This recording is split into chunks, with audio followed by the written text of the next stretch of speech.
नमस्कार दोस्तों, मैं छात्र इलाहाबाद विश्वविद्यालय BA द्वितीय वर्ष। कल की मैंने लास्ट वीडियो में विद्यापति द्वारा रचित मध्यकालीन काव्य पाठ्य पुस्तक में संकलित 3 पद्यांशों का वर्णन किया हुआ था। आज हम इस वीडियो में नेक्स्ट 3 पैराग्राफ का वर्णन करेंगे। इसमें पहला पैराग्राफ है, देख देख राधा रूप अपार, अपरूप के भी आन मिलाओल, खित तल लाबनि शार, अंगहि अंग अनंग मुरझायत, हेरय पड़े अधीर, मन मत कोटि मथन करु जैजन, शे हेरि मही मधुगीर। कत कत लखमी चरण तल, नेओ छय रंगिनी, हेर विभोर करो अभिलाख, मन पद पंकज, अहो निशि को अंगोर। इस पद में कविवर बिहारी ने राधा के अपार और अनंत सौंदर्य का वर्णन कर उसकी वंदना की है। कविवर बिहारी कहते हैं, देखो श्री राधा की अपार और अनंत रूप अर्थात सौंदर्य को देखो। किस अपूर्व या नवीन विधाता ने भूतल पर इस सौंदर्यशार अर्थात तत्व की सृष्टि की है। भाव यह है कि दिव्य और अनंत सौंदर्यशालिनी राधा की रचना उस ब्रह्मा ने नहीं की है जो सारे संसार का सृष्टा है, अपितु राधा का रचयिता तो कोई अभिनव विधाता है। तात्पर्य यह है कि राधा में जो सौंदर्य है वह असाधारण, अद्भुत और संसार में सर्वोपरि स्थान का अधिकारी है। राधा के अंग प्रत्यंग की शोभा के समक्ष अनंत सौंदर्यशाली कामदेव भी अधीर होकर मूर्छित हो जाता है, उस रूप के आगे टिक नहीं पाता। यही नहीं, जो जन अर्थात श्री कृष्ण अपने विलक्षण सौंदर्य से कोटि कोटि कामदेवों को भी लज्जित कर देते हैं, वे भी राधा के सौंदर्य का अवलोकन कर इतने प्रेम विहल हो जाते हैं कि पृथ्वी पर गिर पड़ते हैं। इतना ही नहीं, राधा का रूप देख कर न जाने कितनी अपार सौंदर्यमयी लक्ष्मियाँ भी आत्मविभोर हो उसके चरण तल पर अपने को निछावर कर देती हैं और इस अद्भुत और अपूर्व रूपवती राधा के प्रति यही अभिलाषा करती हैं कि मेरा मन उसके चरण कमलों को रात दिन अर्थात सर्वदा अपनी गोद में सुरक्षित रखे।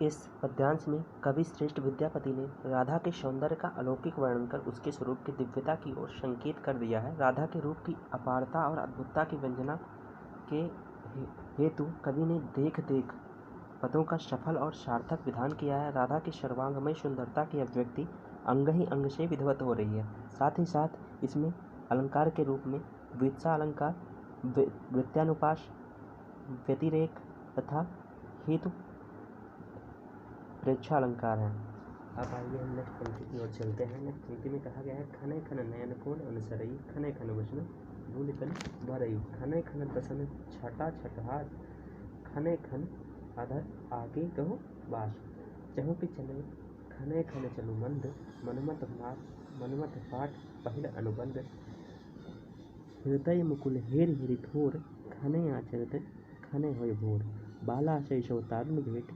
लखै न पावस चेट कनेट, विद्यापति कहु सुनु बरकान, तरुनिप शैशव चिन्हित न जान।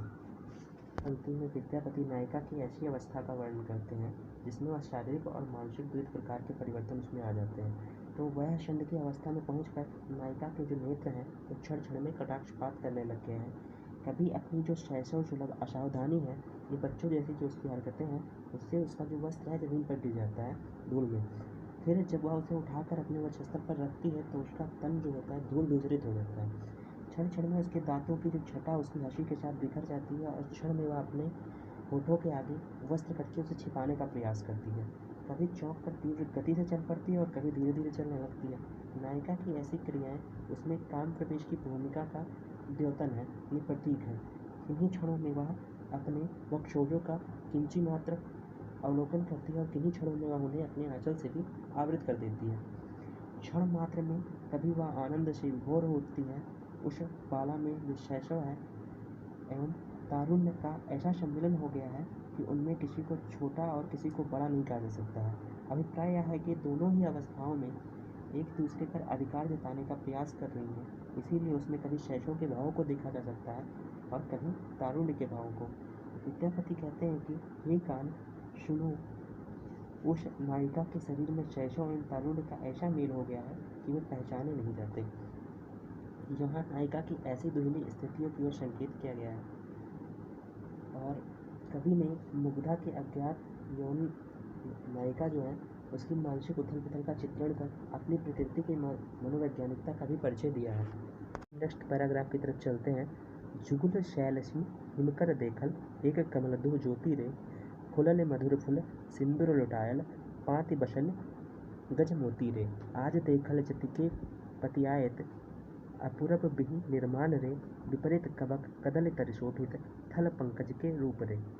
तथौ मनोहर बाजन बजाए जन जागे मनसिज भूप रे, भनय विद्यापति पूर्व पुनः तय ऐशन भजे शमंत रसमंत रे, बुझल सकल रस नृप शिव सिंध लख में देकर कंत रे।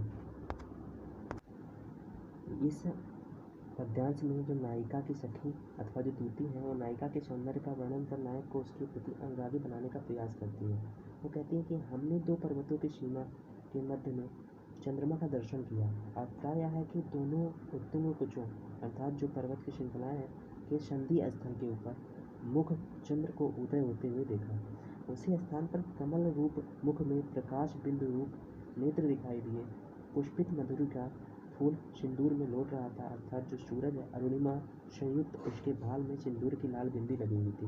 यही नहीं, उसमें गज मोतियों की पंक्ति बैठी हुई थी। अब प्राय है कि दांतों की पंक्ति बद्ध छवि पंक्ति विजड़ित गज मुक्ताओं की भांति जान पड़ रही थी। वह विधाता की इतनी अपूर्व रचना थी कि आज हमने उसे जितना देखा उस पर कौन विश्वास करेगा। अर्थात उसका सौंदर्य इतना अद्भुत अपूर्व एवं अद्वितीय था कि सामान्यतः उसके वर्णन पर विश्वास नहीं किया जा सकता। वह विधाता की अनोखी सृष्टि थी। उल्टे स्वर्ण कदली के स्तंभ के समान उसकी चिकनी एवं शीतल अंगाओं के नीचे कमल के समान उसके चरण सुशोभित थे। उन चरणों के मनोहर घुंघरू बज रहे थे जिसको सुनकर कामोद्दीपन हो जाता है। तात्पर्य यह है कि उसकी नूपुरों का उन्मादक मधुर निनाद काम भावना को जगा रहा था। विद्यापति कवि कहते हैं कि जो रसिक ऐसी बाला को भजता स्मरण करता है तो उसकी पूराकृत पुण्यों के परिणाम स्वरूप हो पाता है। इसके संपूर्ण रस की जानकारी तो लिख मादेई के पति राजा शिवसिंह को ही है।